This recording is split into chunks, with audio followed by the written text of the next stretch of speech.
Olá, meus queridos amigos do Ideal Espírita. Estamos aqui novamente para fazermos um pequeno evangelho. E para esse evangelho nós convidamos a todos vocês, que coloque aí ao lado da mesa o Evangelho segundo o Espiritismo, até o Evangelho de Jesus, um copo de água ou uma garrafinha d'água, para que nesses rápidos momentos em que nós estivermos juntos, nós pediremos aos amigos espirituais que coloquem um remédio salutar à nossa vida, ao nosso espírito, à nossa matéria, que tanto precisamos. Gente, basta nós acreditarmos, basta nós confiarmos, porque nós aprendemos que quando pensamos em coisas ruins, atraímos para junto de nós, para junto daqueles que estão conosco, para o nosso lar, coisas ruins. Mas se nós pensamos no bem, nós devemos acreditar que vamos receber o bem. Porque Jesus, o artífice desse planeta maravilhoso, que todos nós estamos em suas mãos, Porque das ovelhas que o Pai lhe confiou, nenhuma haverá de se perder. E ele um dia nos disse que onde houvesse 2 ou mais pessoas reunidas em seu nome, ali ele estaria. E ele está. Através dos mentores espirituais, dos trabalhadores da vida maior, dos anjos guardiões, de entidades amigas que se fizeram nossos inspiradores, nossos protetores, de espíritos que nos ajudam constantemente. Então vamos reservar nesse instante, nesse momento, esse momento de reflexão, de prece, e pedindo a Jesus que nos abençoe, que nos inspire, que nos fortaleça, e que possam as vibrações de luz adentrar os lares de todos os nossos irmãos que vão nos ouvir, iluminando os quartos, a sala, a cozinha, o corredor, o banheiro, todos os compartimentos, o quintal, protegendo inclusive os animais que aí estão, as flores, as plantas que todos nós tanto gostamos. Que abençoe os nossos entes queridos, ligados aos nossos corações, onde quer que eles estejam, encarnados e desencarnados. E que todos nós possamos contar sempre com a proteção de Jesus, nosso Divino Mestre. E assim seja. Gente, nós escolhemos um tema muito simples, Que onde está Deus? O que estamos fazendo de Deus da nossa vida? Nós sabemos que Jesus veio à Terra e quando ele veio, ele não contrariou as leis, de forma nenhuma. Ele a revogou. Mas ele resumiu toda a lei dos profetas em 2 frases maravilhosas, que está nos custando várias reencarnações para nós interiorizarmos e para colocarmos em prática. Que todos nós sabemos, Que é o amar a Deus sobre todas as coisas e o próximo como a si mesmo. Mas a questão central de tudo isso é Deus. Onde está Deus? O que estamos fazendo do conhecimento que temos sobre Deus? Mas antes de nós fazermos essa reflexão, nós gostaríamos de contar uma pequena história que logo depois, sim, a gente vai fazer as reflexões importantes para todos nós, E nós contaremos uma história relembrando que há muito tempo atrás, numa cidadezinha humilde do interior, num vilarejo, moravam uma mãe com 2 filhos. Uma mulher com 2 filhos, Os dois filhos, um tinha 10 anos e o outro tinha 8 anos. Ela é uma viúva.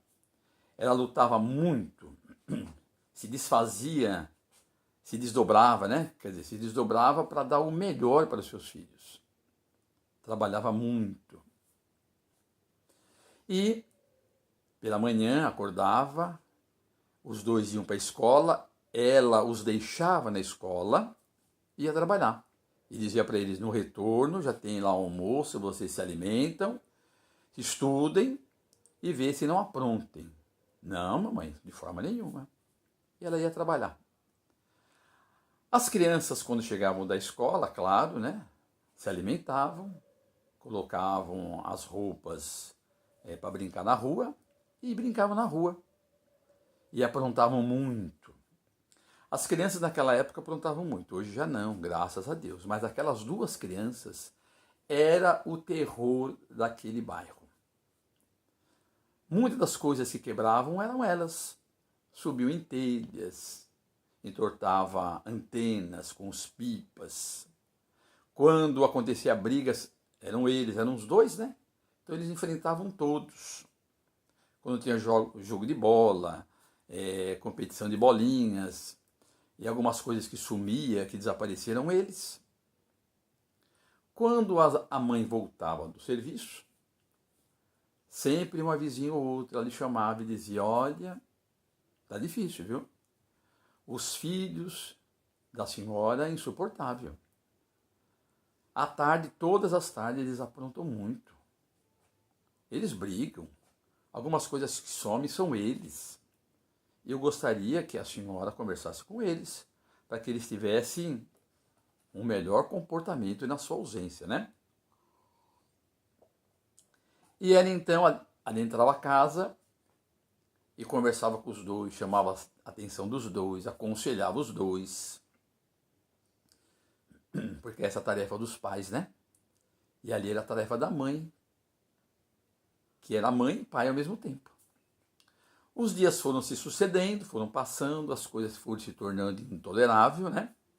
Até que algumas pessoas em maior número se reuniram e falou para ela, só tem que dar um jeito.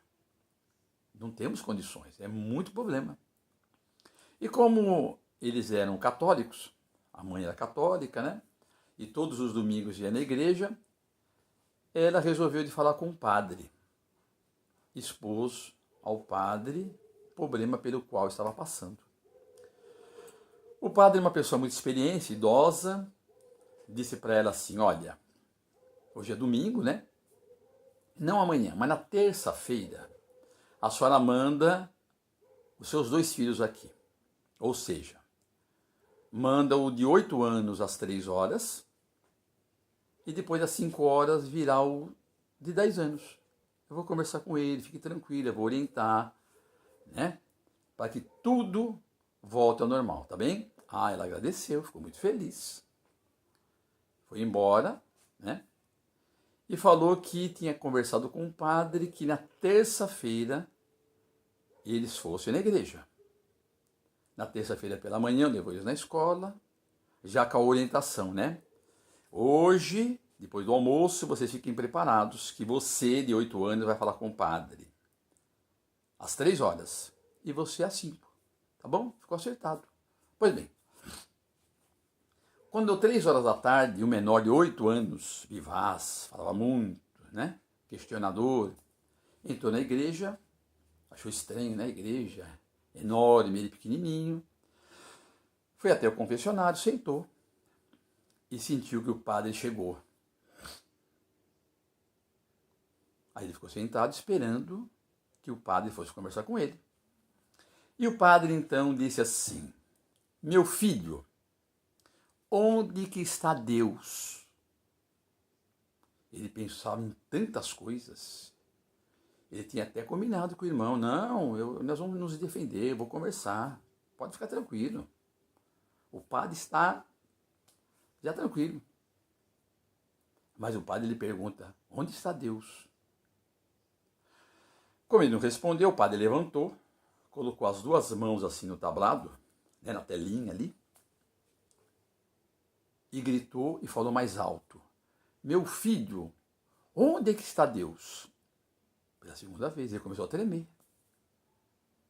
Ficou nervoso. Puxa vida, eu pensava em tantas coisas, o padre vem com essa. Na terceira vez, o padre então colocou as mãos para trás e bateu bem forte no tablado e gritou alto que ecoou dentro da igreja, dizendo: meu filho, onde é que está Deus? Ah, não deu outra. Ele então, nervoso, começou a tremer, saiu correndo da igreja, atravessou a rua, a praça, entrou na outra esquina, atravessou o portão, o quintal, foi lá no quarto, deitar em cima da cama. O irmão mais velho de 10 anos que viu tudo aquilo, falou: o que será que aconteceu? Aí foi lá no quarto. Chegou no quarto e ele perguntou: o que aconteceu? E o de 8 anos respondeu: mano, dessa vez nós estamos encrencados. E por quê? Porque Deus sumiu e o padre quer que nós damos conta. Pois é. Essa anedota religiosa, anedota espírita, nós iniciamos com ela para perguntar a todos nós: onde está Deus? Em várias etapas das nossas vidas. Nós que seguimos ou procuramos seguir a mensagem do Cristo, amar a Deus sobre todas as coisas e o próximo como a si mesmo, nos momentos de sofrimento, onde está Deus em nossas vidas? Será que nós aceitamos o sofrimento? Ou nós nos alegramos com aquilo pelo qual nós estamos passando? Na perda de um ente querido, será que nós, a lógica da saudade, do amor, mas nós oramos a Deus e agradecendo pela oportunidade daquela pessoa ter sido nosso pai, nossa mãe, nosso irmão, nosso filho, por um período? Nós sabemos que nós estamos num planeta de expiações e de provas, e que é uma passagem para tudo e para todos, e que as provações vêm das mais diversas formas. E quando ela vem, onde está Deus em nossas vidas? O que estamos fazendo desse conhecimento de Deus em nosso dia a dia? Será que nós estamos compreendendo mais? Perdoando mais? Ajudando mais? Desculpando mais, pelo menos?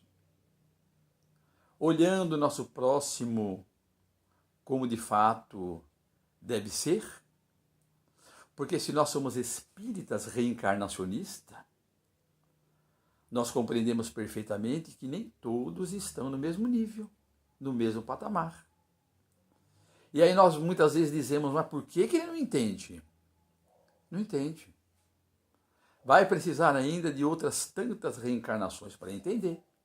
O que hoje nós entendemos porque nós talvez já reencarnamos mais do que ele. Ah, não, mas não é assim. É assim, sim. Quem leu o livro A Vida Continua, do André Luiz, da história de Ernesto Fantini e Evelina Serpa, vamos ver perfeitamente que eles estão lá desencarnados, mas não acreditam que estão. Não acreditam. Eles estão no mundo espiritual, recebendo a ajuda, o amparo, os benefícios dos instrutores amigos, e é o cochicho, né? A desconfiança: olha, eles disseram que nós estamos desencarnados, mas não estamos não. Isso daí é mentira, porque olha, ao chão. Aí eles batem o pé no chão, no banco, na cadeira, na mesa, nas árvores, vê os pássaros, vê o céu, o sol, as estrelas, a lua. E aí eles falam assim: será que nós não estamos numa instituição, num manicômio de loucos e desequilibrados? Quem já leu o livro vai ver que só lá para diante, que aí eles chegam na evidência de que, de fato, descobre que estão desencarnados. Vejam, gente, isso é no mundo espiritual. Como nós vamos exigir dos nossos irmãos, dos nossos semelhantes, dos nossos familiares, dos nossos entes queridos, que eles pensam como nós, que eles tenham a mesma aceitação que a gente tem. Não tem. Muitos ainda levarão muito tempo para enfrentar os vícios, para domar os vícios, para se eliminar dos vícios, sejam eles quais forem. Se nós já conseguimos vencer alguns vícios, graças a Deus, pelas oportunidades que Deus nos deu, nós conseguimos vencê-las e hoje não nos faz falta, né? O vício do cigarro, da bebida, de outros tóxicos. Como também nós já estamos bem equilibrados, né? De não falar mal do próximo, de não ofender, de não maltratar, de não apontar erros. Então nós estamos um pouquinho mais evoluídos. Mas para que nós chegamos nesse patamar maior de evoluídos, Deus nos deu a oportunidade sempre, né?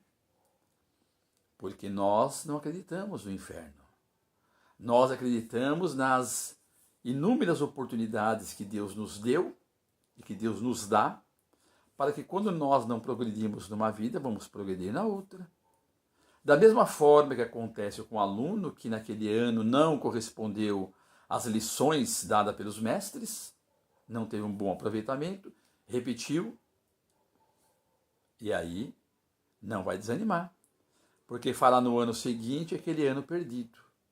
E ele vai progredir, ele vai seguir adiante, vai lá na frente ser um universitário, ser um médico, um engenheiro, um advogado, um professor e assim por diante.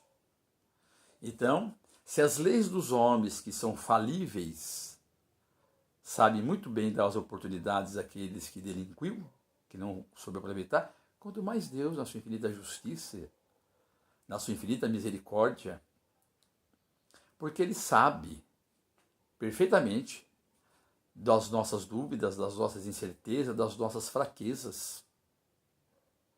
Nós ainda somos espíritos pirilampos, né, vagalume, que vivemos muito mais apagados do que acesos. Então, vejam, o que estamos fazendo de Deus nas nossas vidas quando batem em nossas portas as provações, as privações. Será que de fato nós estamos o amando? É, né, a mensagem do Cristo, amar a Deus sobre todas as coisas? Será que de fato nós estamos compreendendo a situação pelas quais nós estamos passando? E aí nós agradecemos a Deus por tudo o que Ele nos tem dado, porque nada acontece sem a vontade de Deus, sem a sua misericórdia, ou não? Deus está no comando, gente. Jesus está no comando. Os amigos espirituais que endossaram nossa atual existência sabem perfeitamente tudo aquilo pelo qual nós haveremos de passar. E eles nos ajudam, ele nos inspira, ele nos fortalece. Está junto de nós. E quantas vezes carregando a gente no colo. Não duvide. É que nem a música Pegadas da Areia, né? Que durante toda uma vida, uma existência, é mostrado 2 pares de pegadas na areia. E de repente um par de pegadas some. E só aparece um par de pegadas e nós questionamos, ó Deus, onde o Senhor estava quando eu passei por esses momentos terríveis? Porque quando nós vemos apenas um par de pegadas, é nos momentos mais terríveis da nossa vida. E aí bateu a dúvida, a incerteza. E Deus nos abraça carinhosamente e nos diz, ó meu filho, quando passastes por esses problemas e quando estão vendo apenas um par de pegadas, foi quando eu lhe carreguei no colo. E quantas vezes nós somos socorridos e amparados, não é? Somos amparados. Diante das provações mais terríveis que aparecem, parece ser insuportável, mas a gente consegue transpor. E lá adiante, essa experiência faz com que nós cresçamos e nesse crescimento espiritual nós vamos servir também de exemplo e de ajuda a outros tantos que haverão de bater às nossas portas. Então, coloquemos Deus nas nossas vidas, em tudo que formos fazer. Antes de falar, pensemos o que Deus faria, o que Deus falaria se estivesse no meu lugar. Antes de agirmos, inconsequentemente, coloquemos Deus. Como Deus faria? Como Ele agiria? E mesmo no pensamento. Será que Deus concorda com este ou aquele pensamento nosso? Ele também pensaria assim?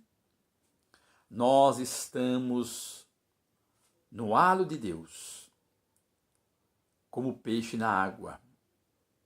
Quanto mais nós subirmos em pensamento, palavras e atitudes, mais haveremos de nos aproximarmos de Deus. Quando enveredamos por atitudes impensadas, vamos nos afastando. E Deus tem uma grande tristeza por ver o seu filho se afastando por caminhos terríveis. Então, gente, que sirva essa lição de reflexão a todos nós, que possam os mentores amigos fluidificarem a nossa água, a nossa garrafa, no nosso copo. E quando nós formos tomar, pedimos a Deus que abençoe, que coloque ali o remédio salutar aos nossos corações, ao nosso espírito, ao nosso organismo, fortalecendo-nos e nos ajudando. E para encerrar, dizemos: Pai nosso que estás nos céus, santificado seja o vosso nome, venha a nós o vosso reino, seja feita a vossa vontade, assim na terra como nos céus. O pão nosso de cada dia dai-nos hoje, perdoai as nossas dívidas, assim como nós perdoamos os nossos devedores, e não nos deixeis cairmos em tentações, mas livrai-nos, Senhor, de todo mal, pois teu são o reino, o poder e a glória, que assim seja. Fiquem todos com Deus, muita paz, e até a próxima, se Deus assim permitir.